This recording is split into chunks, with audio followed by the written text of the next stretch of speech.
Shkuat veç ju me bashkëshorten e me fëmijët apo dhe dikush tjetër nga anëtarët e familjes? Unë me bashkëshortin për në Danimark. Mirë po autobusi ishte i përplot, që shkëshim për Suedi. Vetëm unë me familjen time zbretëm në Danimark.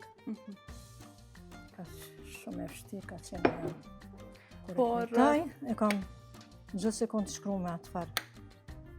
Që se harroj kur, kështu ishte një të merë. Një pjesë tjetër të familjes është dashtë me lënë këto. Shumë e rënë ka qenë, kur jemi nda familjarët. Nuk o kanë as pak e letë. Ishte, që sheshte. Edhe nuk e dishëm na, ku po shkojmë, qa po bojmë, qysh veç kështu, veç me të ndërgjume. Ishte bashkëshorti në atë kohë, shumë e kërkëshin policia dhe veshke me u drejtu dika. Trego pak qysh ishte jeta në Danimark. E the që ju pretën mirë danes, sa patët, ndoshta sa shpejt u përfshit në jetën atje. Jo, 4 vjetë kemi jetuar në përkampe. Ka qenë jetë e rënë edhe në përkampe, shumë. Se kanë qenë shumë nacionalitete të banu ato. Në gjithë thuja gjithë bota ato ka qenë, ato përkampe. Edhe Teodor gjithë herë me pas kujdes për vetën tëne, që kam qenë shumë e rej, për fëmijët e mi, për bashkëshortin, për krejt, pak mu largu fëmija, kur nuk i lesha fut mu largu, gjithë herë afër vetit. Ketu pak edhe me atë frikën ndoshta. Shumë. Bile atëherë në një kamp, ku na qunë Michael Jackson, kurse arrej ishte në atëherë që këndojke me shumë i popularizuar në gjithë botën. Fëmijët e mi, këtë fëmijët valzojshin e këndojshin, fëmijët e mi afër meje.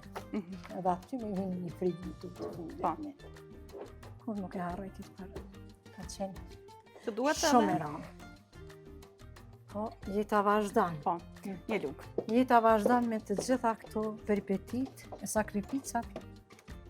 Edhe me siguri që pikërisht këto raste të vështira, ju kanë bo pasaj që me pas një jetë mirë, një rahati mes familjes në përgjithësi. Po, gjithë e falenderoj Danimarken, atë pjesë të e thamë faleminderit Danimark për çdo mëngjes sa riceli syt. Që na ka hapë dyrt, na ka dhënë bukë, ulje, na ka strehue, na ka shkollue na ka punësue, na ka dhënë të gjitha të mirat, nuk na ka dhënë për popullatës vetë. Na jemi të njëjtë në Danimark. Kjo është e mira, kur e gjeni vetën atje. Se kemi marrë qëndrimin, le qëndrimit, na jemi shtetas danes. Me asgjë nuk na dallojnë. Kjo është shumë e mirë që ata nuk bojnë dansi, po të që e zoja e zoti, unë është me arrit majat e suksesit. Trego pak për fëmijët, për bashkëshorten, me siguri kanë qenë për kraja më e madhe, po edhe shtetja forca më e madhe të pas parasysh që kënej ke qenë larg familjes tonë dhe pastaj. Po e ke kriju familjen tonë dhe të ngushtë që ke mendu për ta edhe për me kriju një jetë më të mirë me ta. Bashkëshorten e kam pra djathë. Pa ta se di, ka qenë vështirë të dëpërtoj, kur është puna në krimtari. Dhe na ka dhënë një shtytje shumë të madhe. Fëmijët po se pa, një pat mesat, të gjithë i gëzohen suksesit që ja kam arritur. Të gjithë janë krenar me mu, edhe unë me ta. Se edhe ne kemi punu shumë si prind. Unë edhe bashkëshorti kuptohet, por nana ma shumë është me fëmijë gjithë herë. Sigurisht, po.